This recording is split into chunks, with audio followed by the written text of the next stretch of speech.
Imagine you're given the diagnosis of cancer or MS, dementia, depression, neuropathy, lupus, fibromyalgia, or heart failure. Imagine receiving treatments for these medical conditions, only to later discover your body was missing a vitamin it needed to function. That sounds extreme, but it's documented in the medical literature. Today we're talking about one of the most overlooked problems in modern medicine, nutrient deficiencies that mimic disease. If you're being treated for a diagnosed disease, you definitely don't want to miss this show. Stay tuned. We'll be right back. You unlock this door with the key of compassion. Beyond it is another world, a world of science, a world of common sense, a world of sanity. You're moving into a land of both empathy and ethics, of nutritional knowledge and empowerment. You've just crossed over to Dr. Osborne's zone.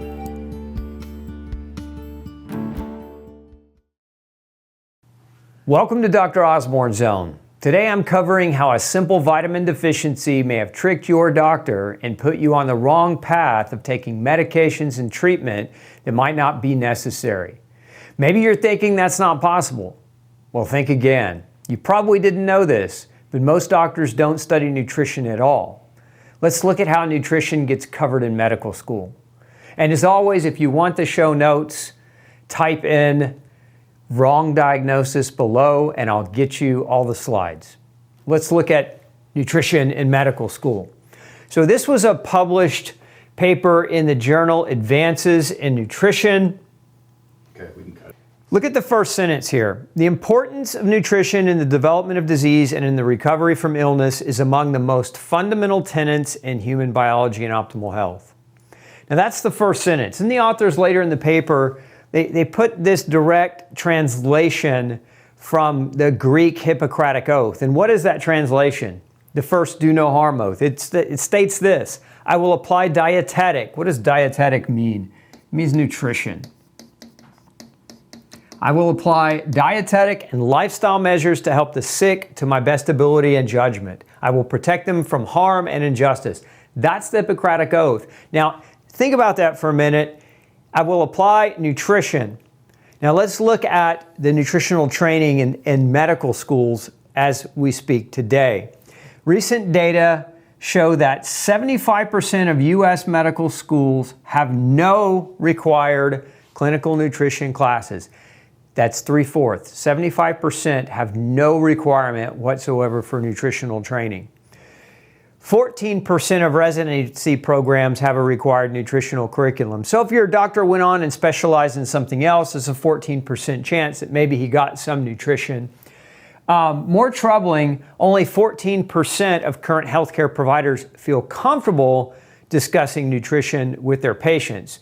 Now, when was this study done? When was this data pulled? This is 2024. So this isn't old. This is still current. 75% of schools don't have training. 14% have some residency programs with some required training. And only 14% of doctors even have a level of comfort talking about this topic. Nutrition was fundamental in many traditional forms of medicine until its role in medical care experienced a rapid decline over the last century. So what we've had in the last century is pharmaceutical takeover of medical schools and a displacement of that curriculum with a replacement of curriculum focused on drugs and surgical treatment options, not nutritional options.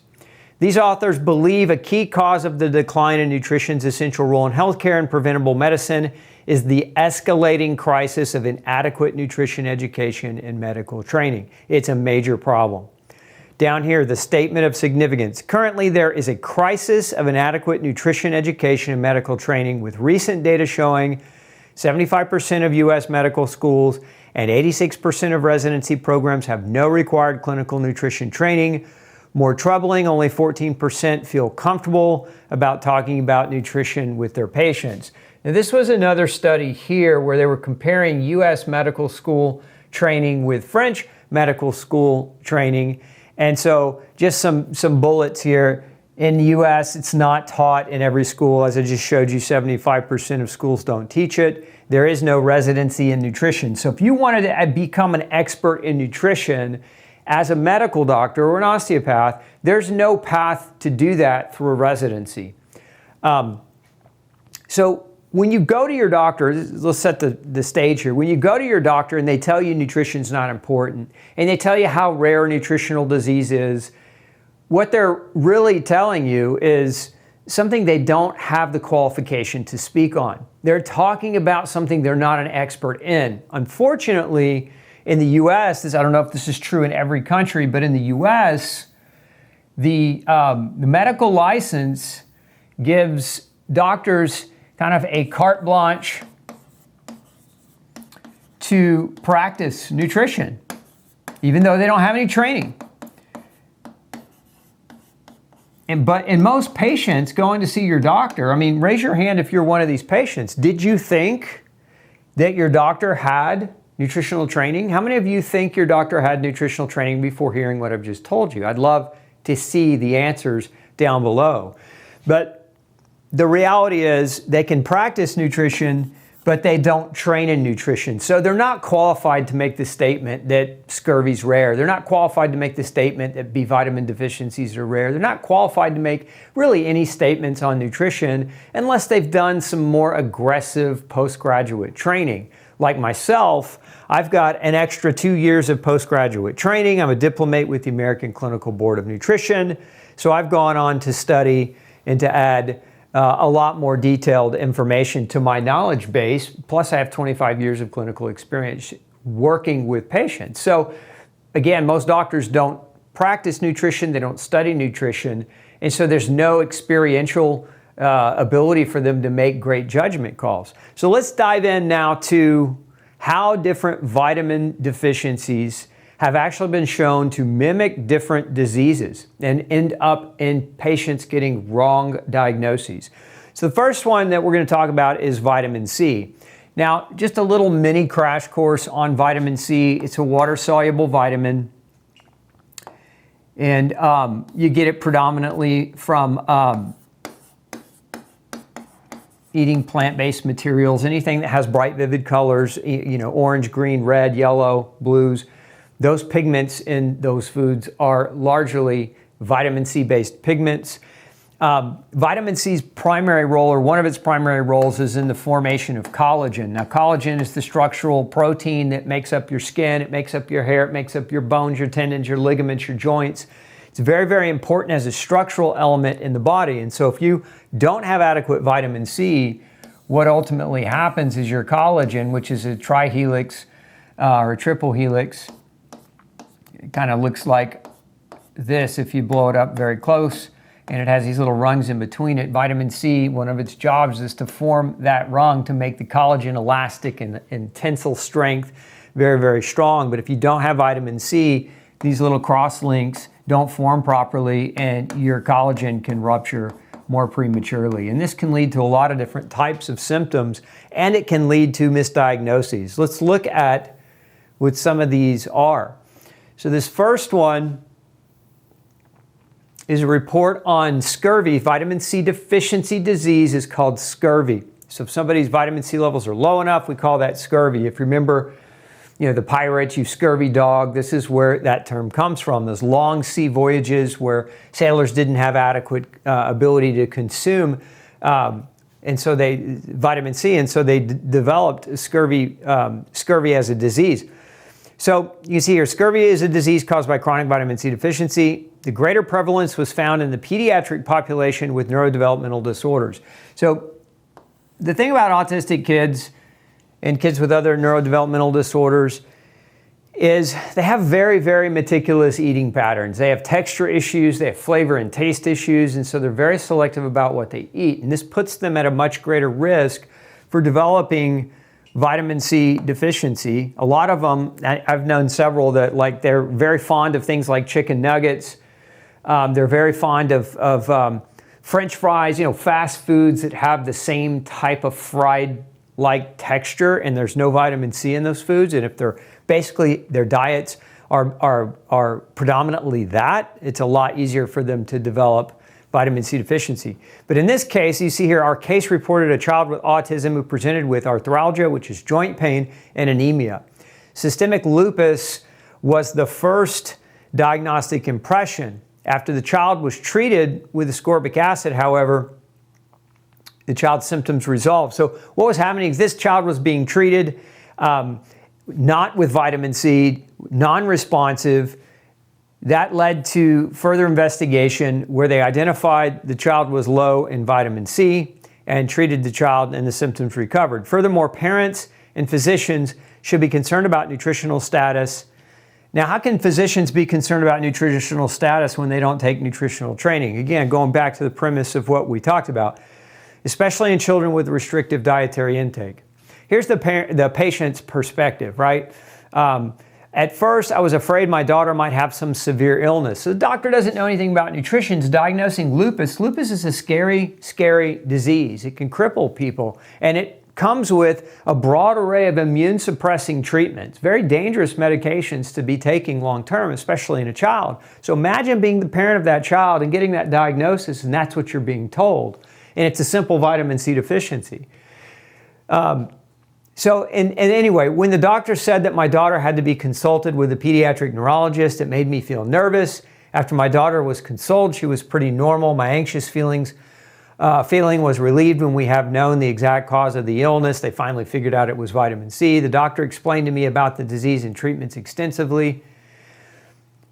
Learning points: scurvy should be considered in a case presenting with musculoskeletal manifestations, muscle pain, muscle aches, arthritis, joint pain, leg pain, limping gait, so children are limping. Refusal to walk is also a sign because of the pain. So,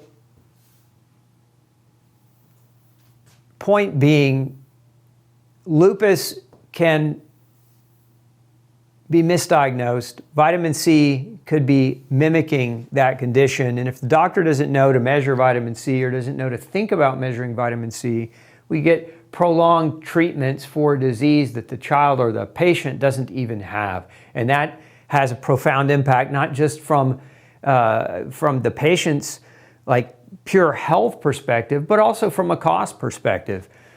This is another study on scurvy masquerading as reactive arthritis.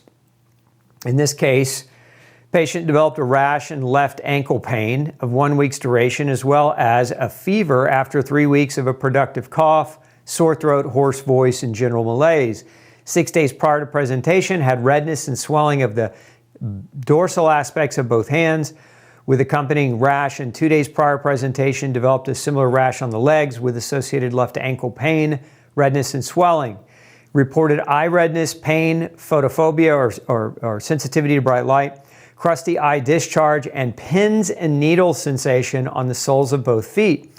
Additionally, had noted difficulty with urination over several days. These were the rashes that you can see. You can see the little petechial rashes sticking out on the skin. Patient was mildly low potassium and hypoalbuminemic, which means low protein. So the patient had low protein, malnourished basically, low protein, low potassium, had slightly elevated international normalized ratio, which is a measure for clotting. Further questioning revealed that his diet consisted mostly of soda and energy drinks, and the vitamin C level was subsequently checked and found to be at zero, no vitamin C. And I see this quite frequently. I'll see scurvy a couple of times a week in my practice in patients with musculoskeletal problems and neurological problems. And in this case, the vitamin C was measured, it was zero. A diagnosis of scurvy was made and his symptoms improved at the hospital while maintaining a diet with normal levels of vitamin C. His rash had markedly improved by hospital day 2. Joint swelling decreased, and the conjunctival injection and eye pain had resolved. Upon outpatient follow-up, his rash and joint swelling continued to improve, and he had not experienced any further hair loss, because in this case, this gentleman also had hair loss that had stopped as a result of vitamin C. Remember, I told you vitamin C also, it makes collagen, which is what your hair is made out of. Here's another case. This is an interesting one reported. This is a 40-year-old male with Crohn's disease who was initially misdiagnosed with vasculitis. but was later shown to have scurvy, vitamin C deficiency.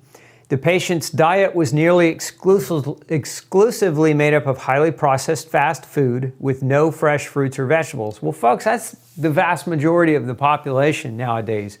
Fast food diets with very few fruits and vegetables. A mildly sensitive Bilious rash on his lower legs, mild gingival hemorrhage, and enlargement and muscle soreness were among his symptoms. Anemia and undetectable vitamin C levels were discovered in lab studies. A misdiagnosis might result in unnecessary treatment. So ultimately, had this patient been, had they continued to call his condition vasculitis, that was the misdiagnosis, the initial misdiagnosis, he would have gone through treatments and medical studies and everything else that weren't necessary. And in this case, simple vitamin C led to resolution. You can see here the rash that the patient showed up at the hospital with. You can see the small red dots here. You can see the larger conglomeration, the erythematous patch, if you will, here and here where it's super red. Okay. And then they also found corkscrew-like hairs. So if you see little hairs that look like they're shaped like a corkscrew, that's your cue to think potential vitamin C deficiency. But this was at onset, and this was after treatment. So you can see the legs completely cleared, the rash completely went away after vitamin C administration. And it doesn't take a lot of vitamin C to correct these types of deficiencies. 1,000, 2,000 milligrams a day is generally enough, depending on the depth of deficiency and how long it's been there. But remember, folks, scurvy can kill you. So if a doctor misses the diagnosis, you might go on and have enough problems with it that it creates internal hemorrhaging, because when you don't have enough vitamin C, your blood vessels break so easily, you can actually have internal hemorrhaging, which is basically you lose blood internally inside. Here's another one, scurvy masquerading as cellulitis. Scurvy continues to be found regularly in the elderly and those who abuse alcohol. Clinical findings result from decreased collagen production. That's what I was talking about earlier. Ascorbic acid is a necessary cofactor for proper collagen formation. Clinical findings can vary from bleeding gums, hair abnormalities, poor wound healing. I mean, who would be a classic person that we might think about with poor wound healing would be a diabetic. And diabetics, are very, very frequently low in vitamin C in my experience. But hemorrhage and sudden cardiac death. So death. Response is typically rapid and impressive with dietary replacement. So vitamin C deficiency responds really well to supplementation. In this case, 61-year-old Caucasian male presented to the ER with a 2-week history of asymptomatic lower extremity erythema, swelling and subcutaneous nodules that had failed to respond to multiple courses of intramuscular and oral antibiotics. So they were pumping this guy full of antibiotics, calling it infection. And this is what I'm talking about earlier with the lack of training. The guy shows up with a rash. It's automatically assumed the guy's got an infection. And what do? They proceed to use antibiotics. And look, antibiotics are they're not a benign treatment. Like, antibiotics come at a cost. So they're pumping this guy full of antibiotics, and what does that do? It wipes out his microbiome. It can increase permeability of the gut. It can cause a host of other complications. In some cases, antibiotic use can drive tendinopathies and lead to major musculoskeletal pain problems that last for months to years. So not a benign treatment. In this case, vitamin C, again, was later found. So the physical examination revealed a non-tender, deeply erythematous plaque on bilateral lower legs, a targeted history, which is what should have happened at first. Like, that should have been the first thing that was done, as a targeted history, revealed poor nutritional status secondary to poor diet and dentition. A diagnosis of scurvy was rendered, and the patient was started on oral vitamin C replacement. You see here 500 milligrams 3 times a day with meals. Lab evaluation for serum C revealed extremely low vitamin C levels, less than 0.1 milligrams per deciliter. There was a rapid improvement with a decrease in the erythema and warmth over the next 4 days, and the patient was discharged from the hospital. There's a saying that I was taught, and most doctors are, and that is 80% of the diagnosis has actually been researched. is from a patient's history.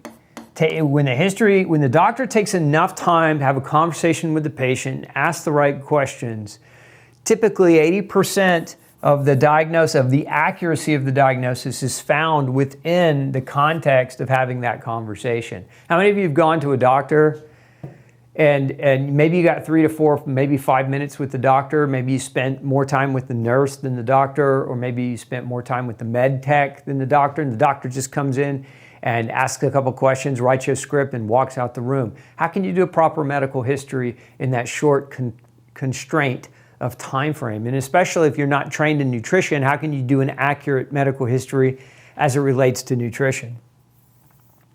This stuff makes me mad, and it should make you mad too, because a lot of people get on. How many people are actually on medications or going through treatment because they're malnourished, then their doctors haven't been trained about it, and so they're just being misappropriated and mishandled and it's not benign. Like I said, it's very much to their detriment.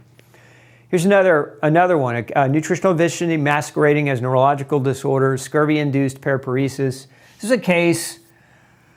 A 5-year-old child started having trouble walking and standing, and so quit walking, right? So you can see your 5-year-old child presented with an acute onset inability to stand for 3 months. She had tenderness on moving the knee and ankle. The neurological exam was normal, and that's a really important clue, because a lot of times with paraparesis, or when somebody has like an ascending paralysis or neuropathy, where they're losing nerve control over their muscles, and that's why they can't walk. In this case, the nerve exam was normal, meaning this girl didn't have any neurological abnormalities that were driving that.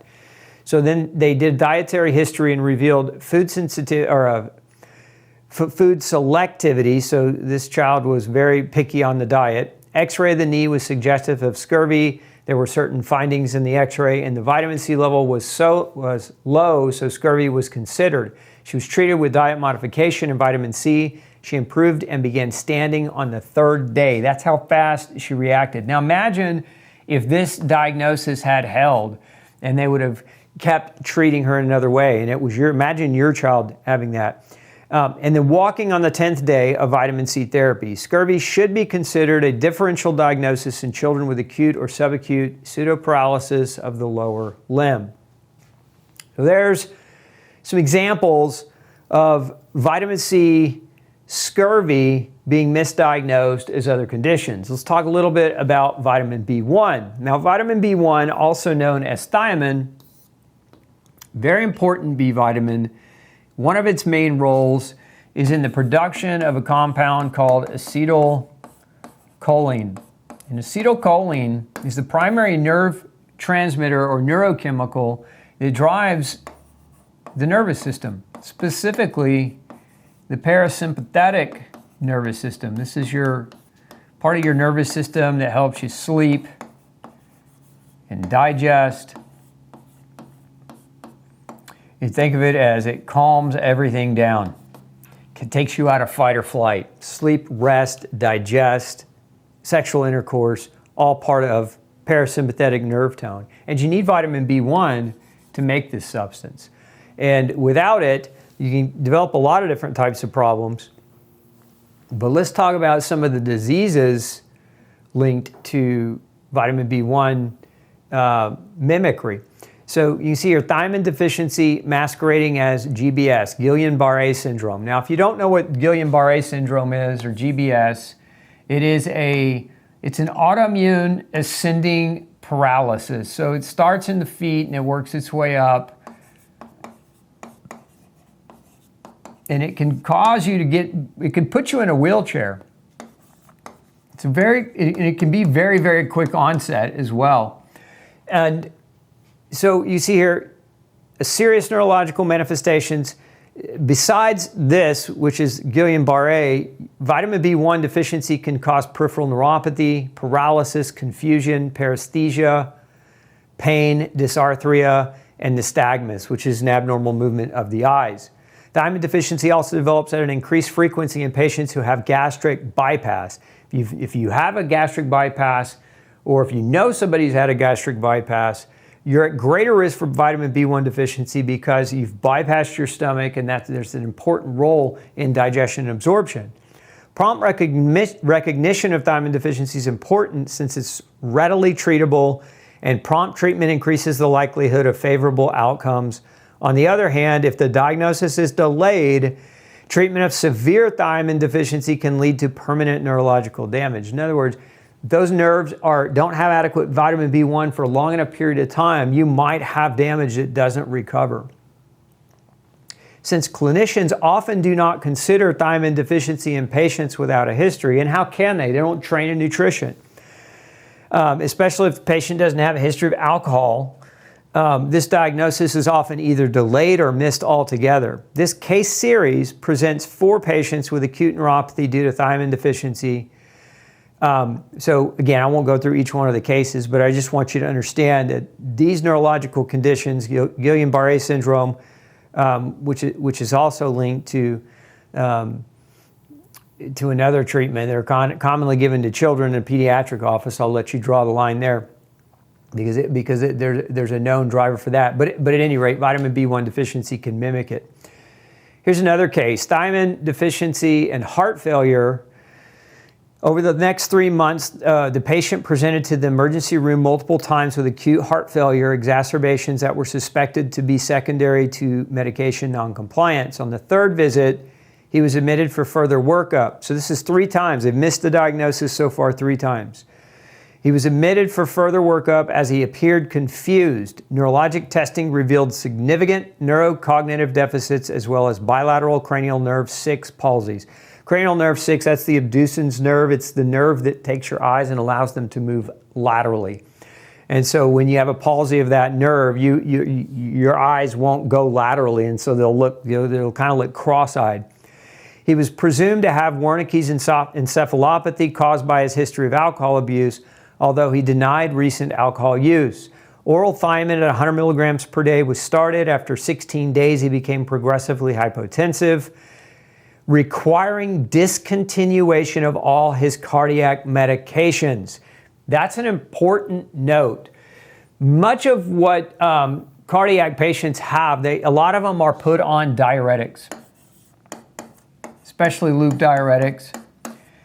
And diuretics will cause vitamin B1 deficiencies. And so if you add, for example, high blood pressure, your doctor maybe put you on a diuretic, know that it's driving down your vitamin B1, and vitamin B1 deficiency can cause congestive heart failure. That's part of the problem, and that's what was happening with this gentleman here, is that as he was taking the vitamin B1, he never needed the antihypertensive drugs. The vitamin B1 deficiency was what was driving the problem, and so the medicines were not necessary, which is why he became hypotensive, and it required him to stop the medication.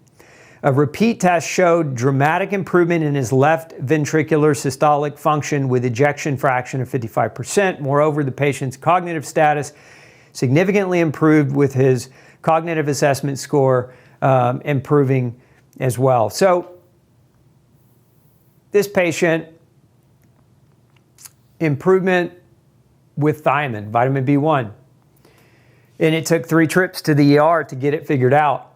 In this case, thiamine supplementation in symptomatic chronic heart failure. This was a double-blind, randomized, placebo-controlled study. They did diuretic treatment for heart failure. It may lead to an increased urinary thiamine excretion. That's what I was just telling you. Diuretics deplete vitamin B1, which may further compromise cardiac function. That's what the name of the disease associated with vitamin B1 deficiency is called beriberi. And beriberi, the wet form, there's a dry form which affects the nervous system, but the wet form affects heart function.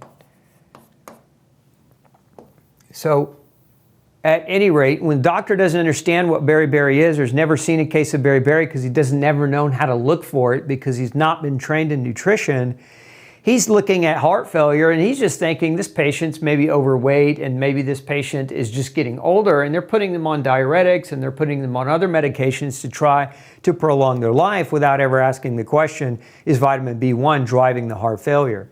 So in this study, 9 patients with diuretic treatment for symptomatic chronic heart failure and left ventricular ejection fraction of less than 40% were randomly assigned to receive thiamine at 300 milligrams a day, or a placebo drug or a placebo pill for 28 days. What happened? The study suggests that thiamine supplementation has beneficial effects on cardiac function in patients with diuretic drugs for symptomatic chronic heart failure. Subclinical thiamine deficiency is probably an underestimated issue in these outpatients. I'll say it's underestimated. Why is it underestimated? Because doctors don't train in nutrition. How many times am I going to say that today? I'm just going to keep saying it so that it sinks in. Here is a diagram that I put together for you to kind of understand this a little bit better. When you're on a diuretic, it does several things. So some studies have shown that certain diuretics will actually reduce thiamine uptake into heart cells. Other studies show that diuretics cause vitamin B1 loss through the kidneys, through the urine. So you're excreting more of your vitamin B1 out. But at the end of the day, if you're on a diuretic, it's depleting your thiamine status. And when you deplete thiamine, as I mentioned earlier, you deplete your acetylcholine production. This is the primary neurochemical. Your brain uses it, your nervous system uses it, your heart needs it to function properly. And so you can develop memory loss, depression, irritability. You can develop nerve damage. You can develop edema and congestive heart failure. What happens in each one of these situations? When you develop memory loss, depression, or irritability, what do doctors like to do? They put you on another medicine. SSRIs in this case, and SSRIs drive down folate. And there's some newer research talking about vitamin D deficiency, vitamin D deficiency with SSRIs. So you end up taking a drug for a vitamin deficiency and driving more vitamin deficiencies as a result of being on the medication. If you got nerve damage, phenytoin might be prescribed, or other drugs like gabapentin. This is one of the more common drugs used today for neurological damage or nerve pain. And gabapentin shuts down your GI tract and causes malnutrition through the stoppage of peristalsis. And then if you have the edema from the acetylcholine deficiency caused by the thiamine deficiency, then they put you on more diuretics, or they change up your diuretics, which will just continue to drive your thiamine status lower. Now, one other thing that can happen, and I say this because you may have neurological symptoms, but you may have muscular symptoms. You may not get some of these types of problems. You may end up with muscle pain and generalized fatigue, kind of manifesting. It feels like fibromyalgia or like chronic fatigue syndrome, because your blood lactate pyruvate levels are going up because you can't process this stuff out of your system without thiamine. And that leads to muscle pain, fatigue, which is commonly treated in pain management clinics. And a lot of people just pop over-the-counter ibuprofen or NSAIDs, things like ibuprofen, NSAIDs, which deplete iron, and they can deplete vitamin C, and they can deplete folate. So that's a bad idea, right? And if you take other pain types of pain medications like opiates, then you run the problem with shutting your bowel down and addictive problems, and the drugs are very, very dangerous. They're responsible for a lot of deaths every year. So, and not that NSAIDs aren't. NSAIDs kill about 13,000 people a year just over the counter, aspirin. But anyway, if you're trying to treat the symptoms of a B1 deficiency, it's not going to work if you're using a drug because you're deficient in a vitamin. And remember, why are vitamins important? They're essential. Your body can't function without them.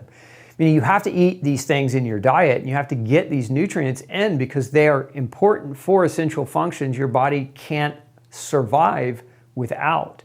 That's why treating symptoms of vitamin deficiency always leads to struggle. It never resolves the problem.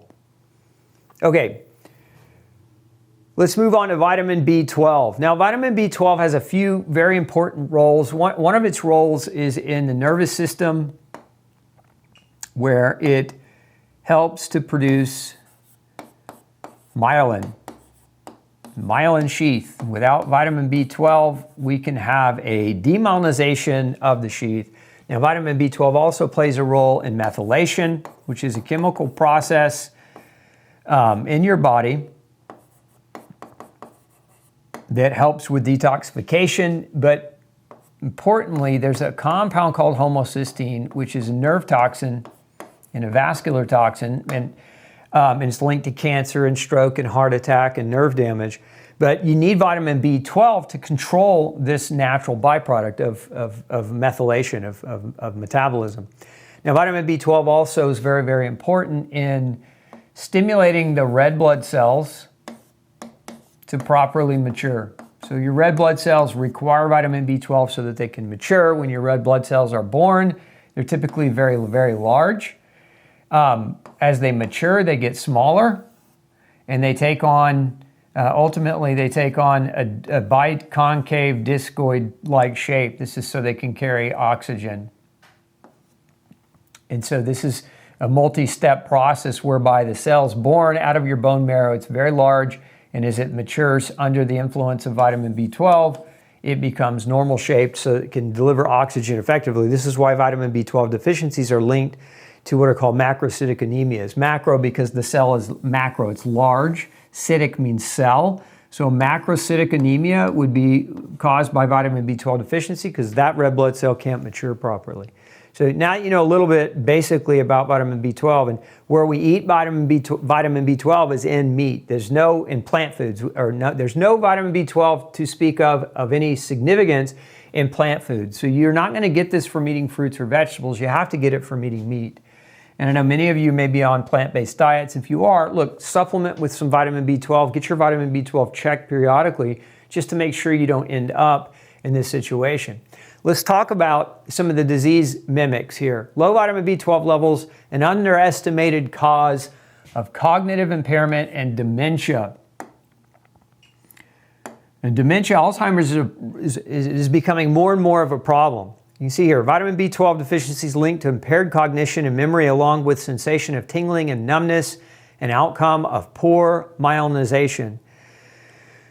We conducted this study to determine the effect of vitamin B12 replacement therapy on B12 deficient patients with noted cognitive impairment. So these patients with dementia that they knew that had vitamin B12 deficiency, there were 202 patients in total. Of those, 171 of them, that's 84% of the patients, reported marked symptomatic improvement after B12 replacement.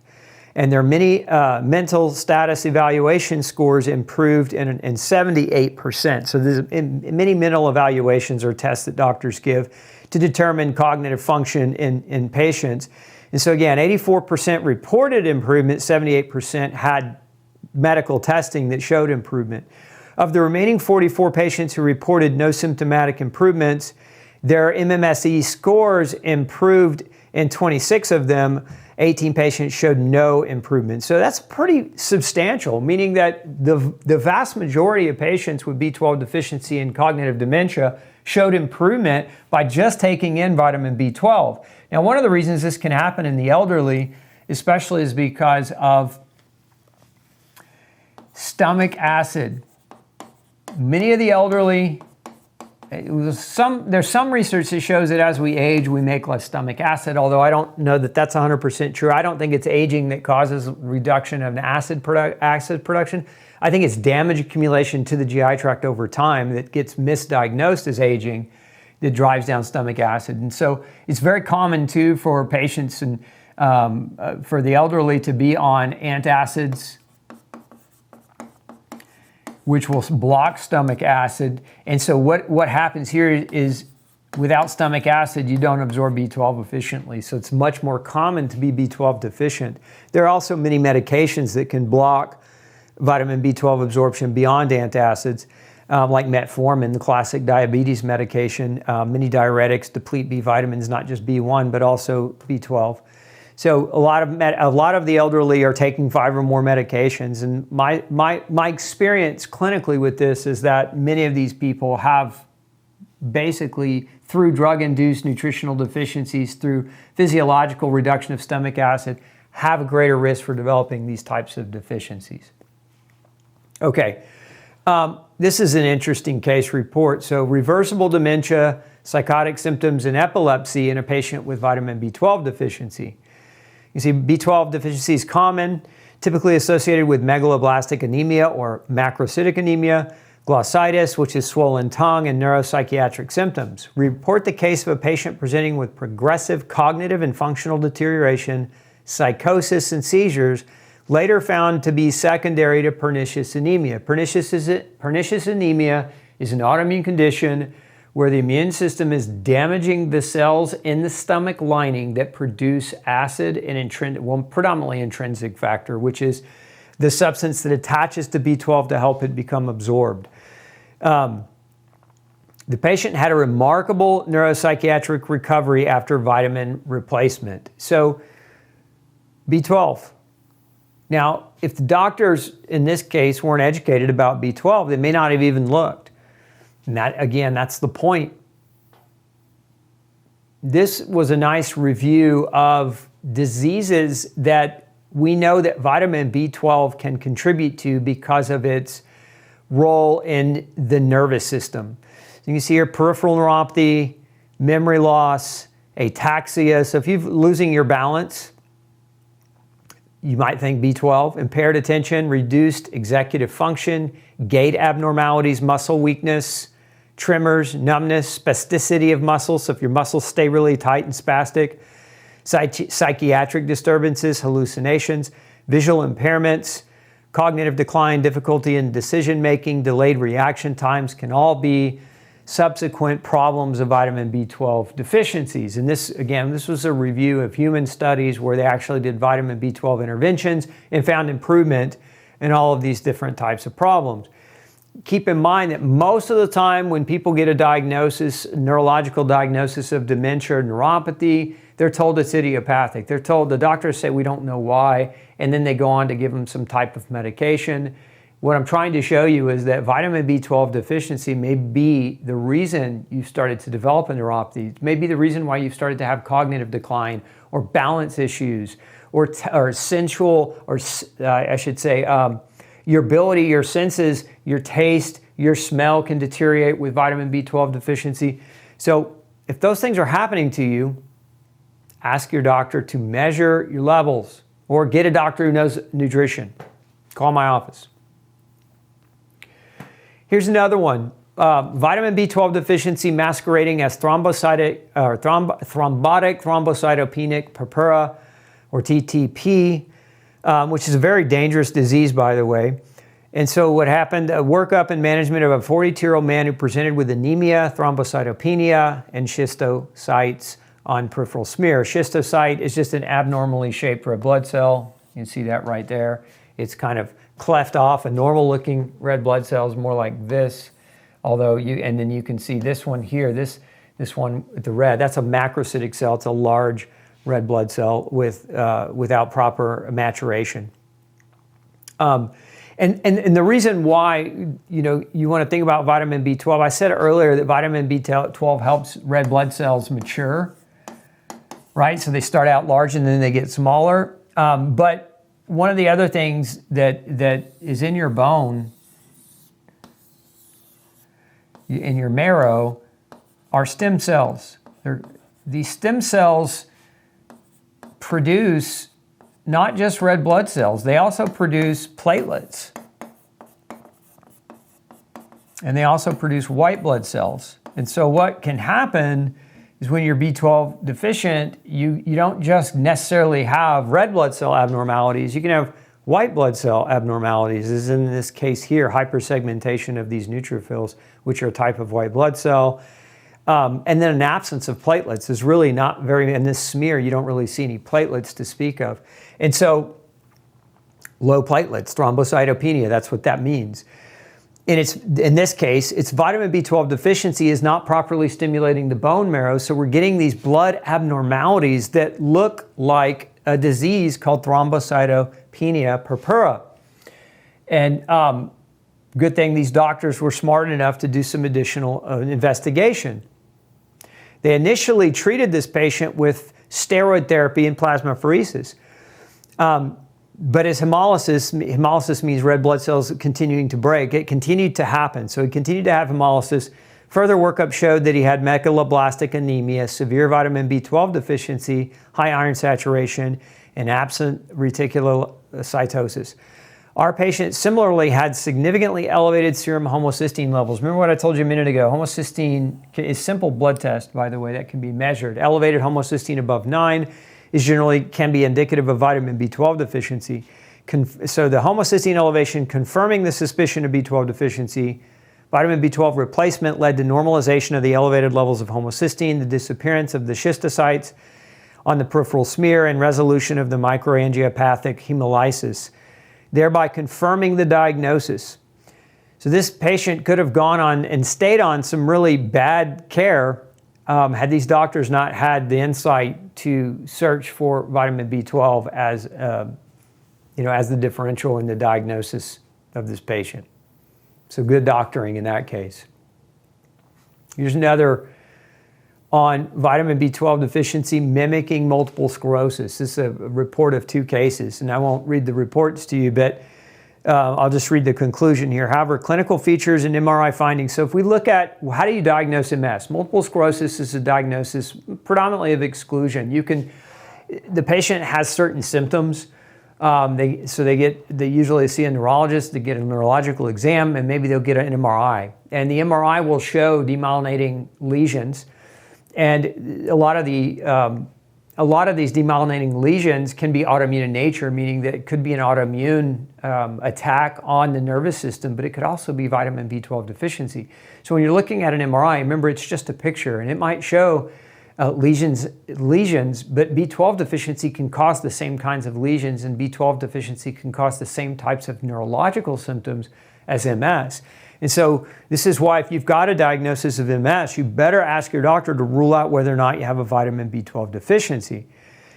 Clinical features and MRI findings closely resembled signs of MS. Low vitamin B12 levels and good response to B12 supplementation allowed them to establish the diagnosis of vitamin B12 deficiency. And I've seen cases where people had started to lose their ability to walk, started to lose their ability to control their feet, and we get B12 in them and that goes away. And they were really well on the path to a disease diagnosis, probably of MS, but we caught it. We caught the nutritional deficiency and headed it off at the pass, so to speak. Okay, vitamin D. Vitamin D is very, very critical for a lot of different functions.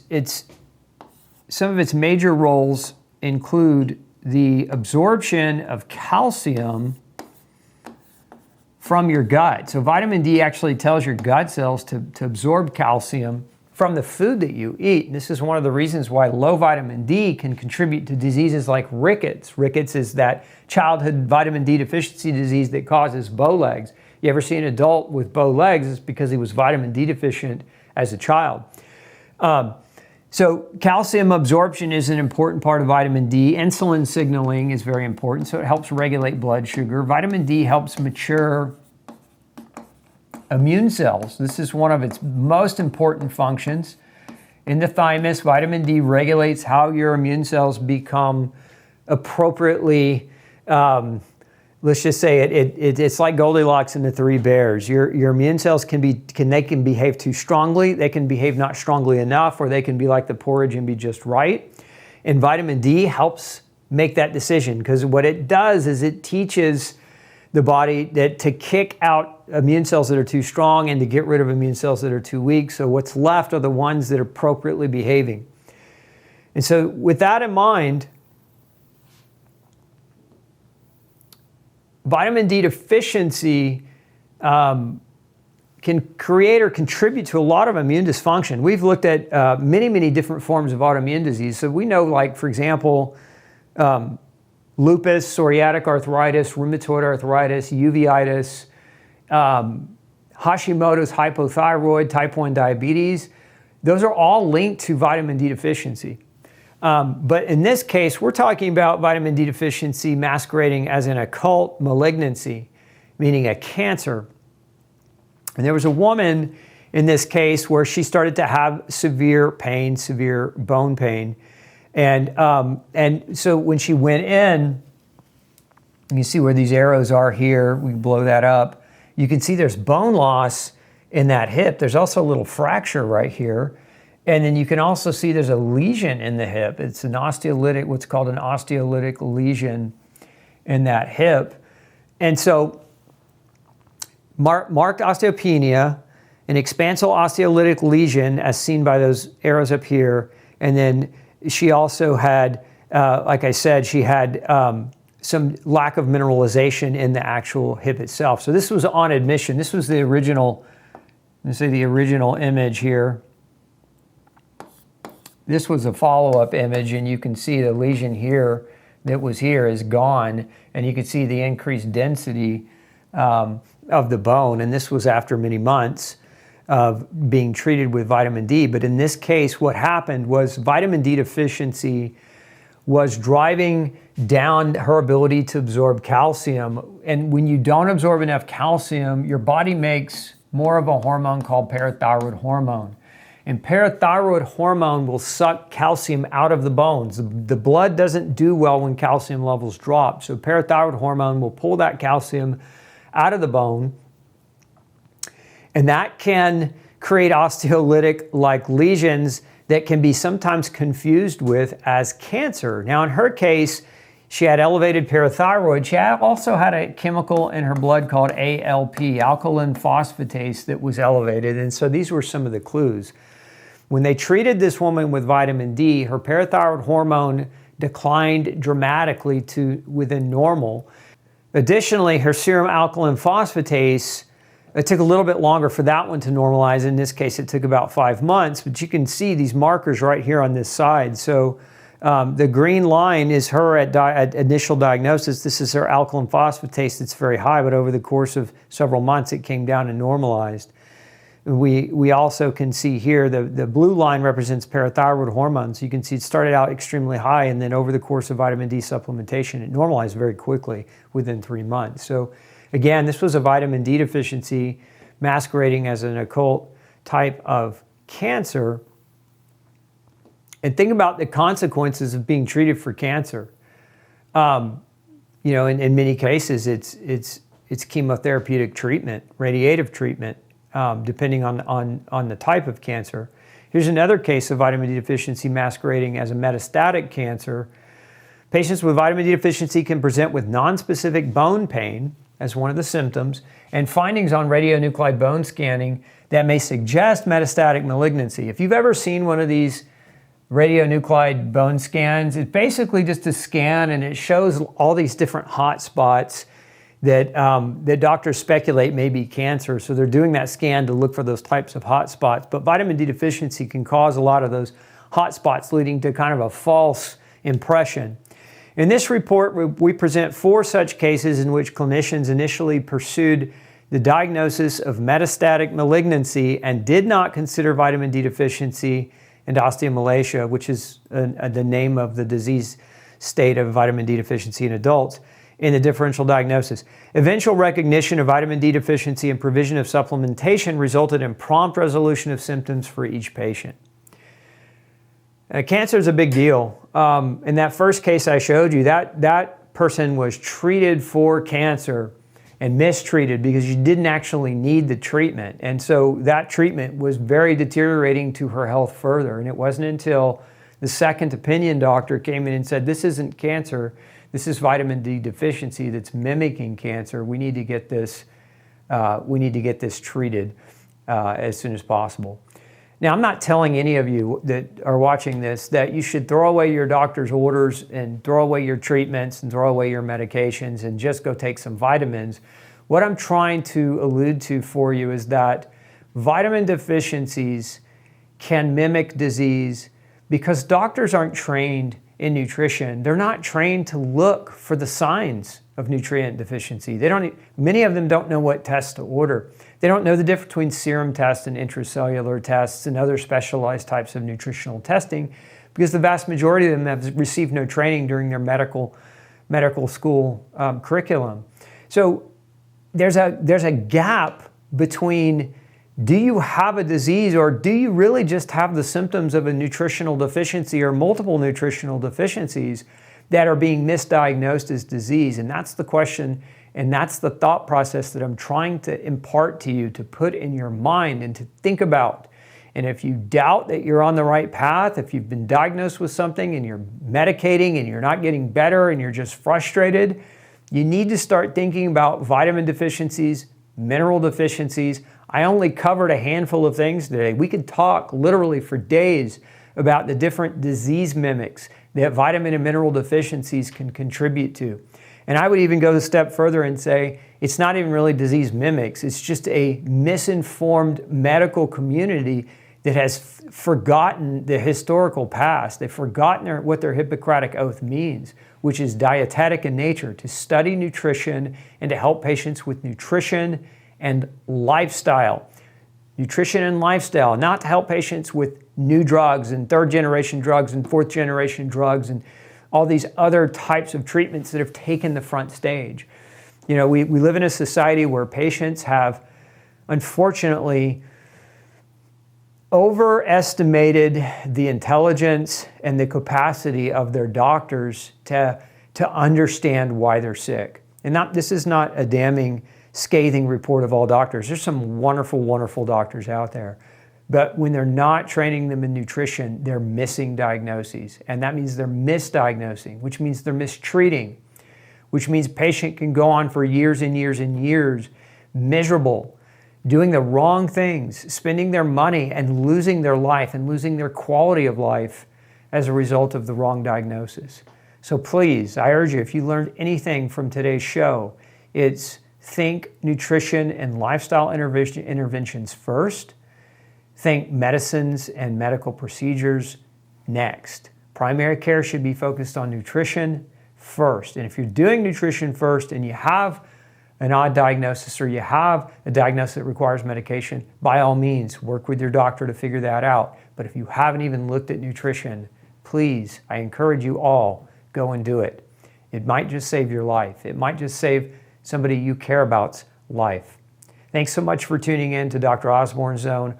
I'll be back on Thursday for a live Q&A. So if you've got questions on nutrients mimicking disease, I'll be there to answer them. And like I said earlier, if you'd like to get the show notes, just comment below and I'll make sure I send them over to you. Have a great evening.